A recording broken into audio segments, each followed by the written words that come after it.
한 절씩 교독하시고 마지막 절은 함께 읽도록 하겠습니다. 그들이 가버나움에 들어가니라. 예수께서 곧 안식일에 회당에 들어가 가르치시매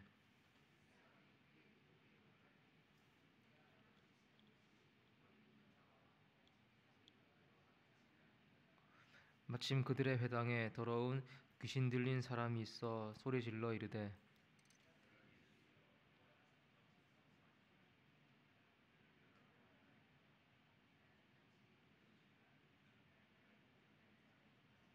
예수께서 꾸짖어 이르시되 잠잠하고 그 사람에게서 나오라 하시니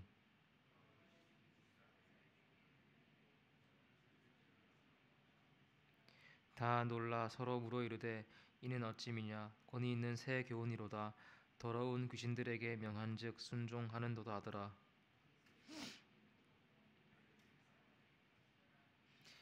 회당에서 나와 곧 야고보와 요한과 함께 시몬과 안드레의 집에 들어가시니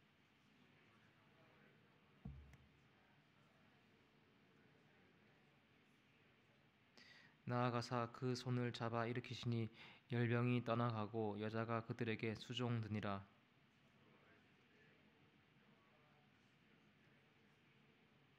온 동네가 그 문 앞에 모였더라. 그래서 각종 병이 든 많은 사람을 고치시며 많은 귀신을 내쫓으시되 귀신이 자기를 힘으로 말하는 것을 허락하지 아니하시니라. 마가복음은 이렇게 시작합니다. 1장 1절 하나님의 아들 예수 그리스도의 복음의 시작이라. 예수님이 가져오셨고 또한 그분에 대한 좋은 소식이 시작되었습니다. 그렇다면 이 복음은 우리 가운데 어떻게 펼쳐지겠습니까? 1장 15절은 이렇게 말합니다. 이르시되 때가 찼고 하나님의 나라가 가까이 왔으니 복된 소식이 어떻게 실현되는지를 알려면 우선 주님 나라가 무엇인지 생각해야 합니다. 저와 여러분 대한민국 국민이지 않습니까? 그래서 이 나라의 통치와 보호를 받고 있습니다. 그렇다면 하나님 나라 이것은 주님이 다스리고 지키심을 말하며 이것이 곧 복음입니다. 그리고 오늘 본문의 사건들을 통해 주님의 가르침과 그 통치를 받는 자는 어떻게 살아야 하는지를 말하고 있습니다. 말씀을 나누며 소유한 복을 다시금 붙들고 섬김의 자리로 나아가는 우리 모두가 되기를 소망합니다. 먼저 21절 보시면 주님은 가르치십니다. 그런데 22절 그것이 권위 있고 서기관과 같지 않다고 합니다. 그 당시 서기관들은 가르칠 때 전통에 의존했습니다. 누군가의 말을 인용하였습니다. 그렇다면 예수님 가르침은 어땠을까요? 알아야 할 것은 예수님은 구약의 모든 말씀을 성취하시는 분이십니다. 구약은 예수님을 가리키고 있습니다. 자, 그렇다면 회당에서 가르치시는 한 구절 한 구절이 무엇이겠습니까? 본인 자신에 대한 이야기입니다. 이러니 예수님 말 한마디 한마디가 얼마나 힘이 있었겠습니까? 그리고 주님의 가르침 권위는 또한 바로 다음 사건에서 증명이 됩니다. 23절 보시면 더러운 귀신 들린 사람이 소리를 지릅니다. 그러면서 24절 우리를 멸하러 왔나이까 당신은 하나님의 거룩한 자니이다. 지금 귀신의 입을 통해 예수님이 누구신지 잘 드러나고 있습니다. 모든 사람은 흑암의 권세 아래 있었습니다. 죄와 사망의 종노릇하며 고통 가운데 있었습니다. 아까 15절에 주님 나라가 가까이 왔다 했는데 지금 이 사람은 어둠의 나라에 속해 있습니다. 그런데 그 나라는 산산조각납니다. 예수 앞에서 흩어져 버립니다.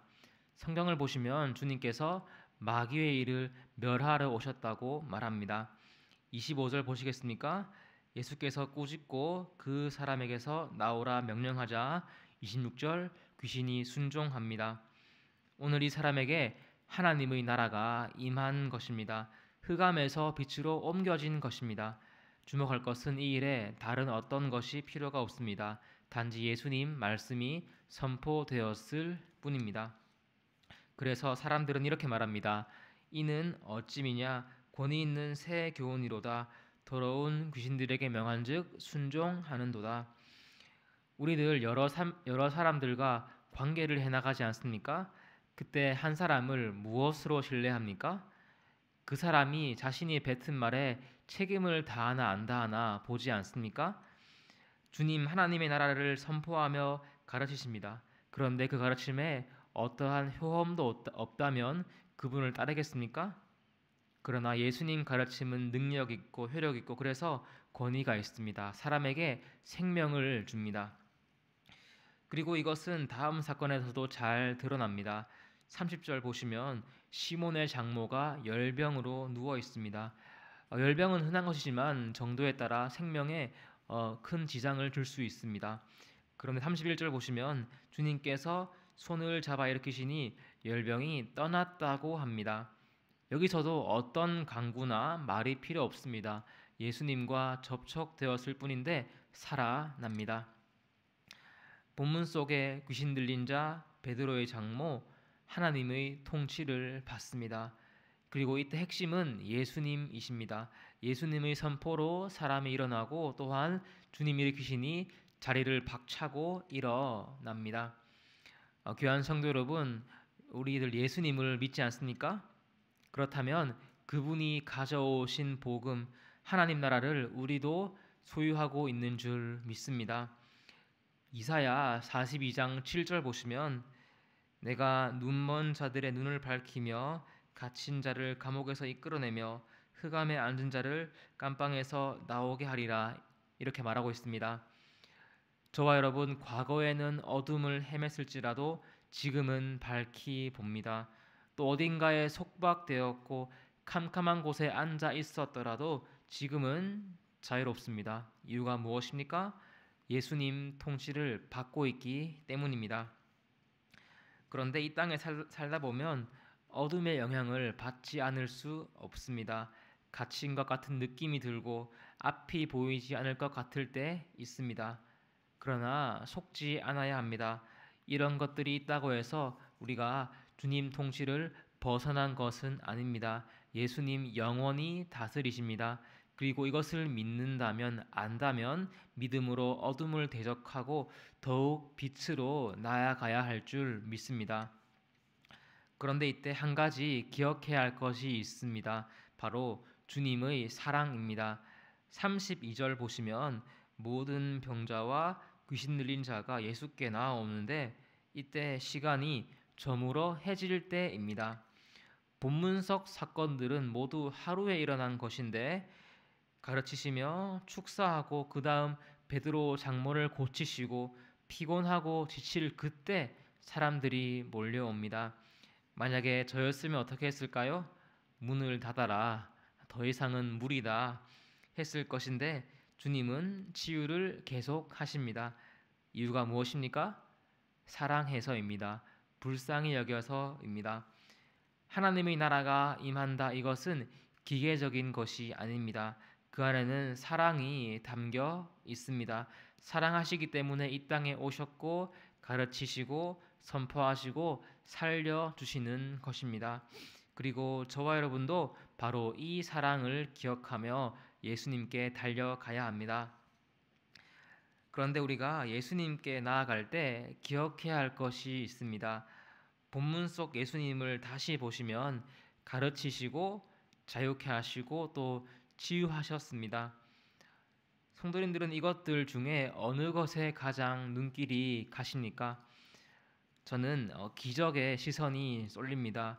귀신이 쫓겨나고 장모가 일어난 것처럼 내 삶에 있는 혼란이 하루속히 잠재워지고 침체의 자리에서 일어서고 싶습니다. 그렇지 않으십니까? 그런데 먼저 우리가 집중해야 할 것은 가르침입니다.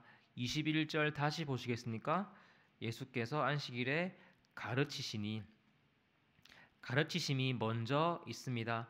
그리고 그것에 어둠이 드러나고 주님은 축사하십니다.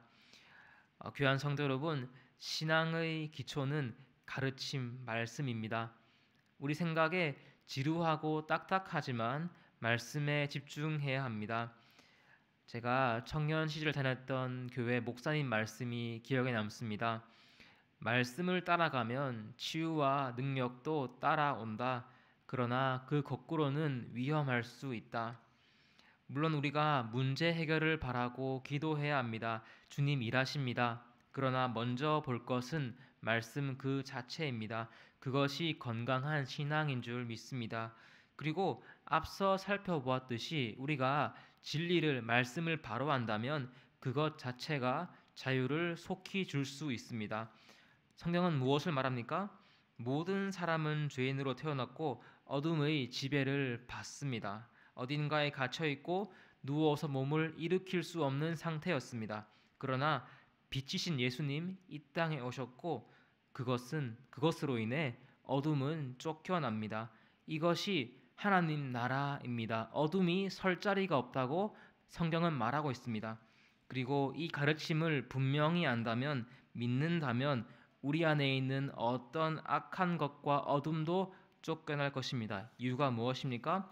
방금 말씀드렸듯이 주님 나라 자체에 어둠이 허락되지 않기 때문입니다. 말씀이 그것을 분명히 말하고 있습니다. 그리고 우리가 바른 말씀에 거한다면 진리가 우리를 자유케 할 것입니다.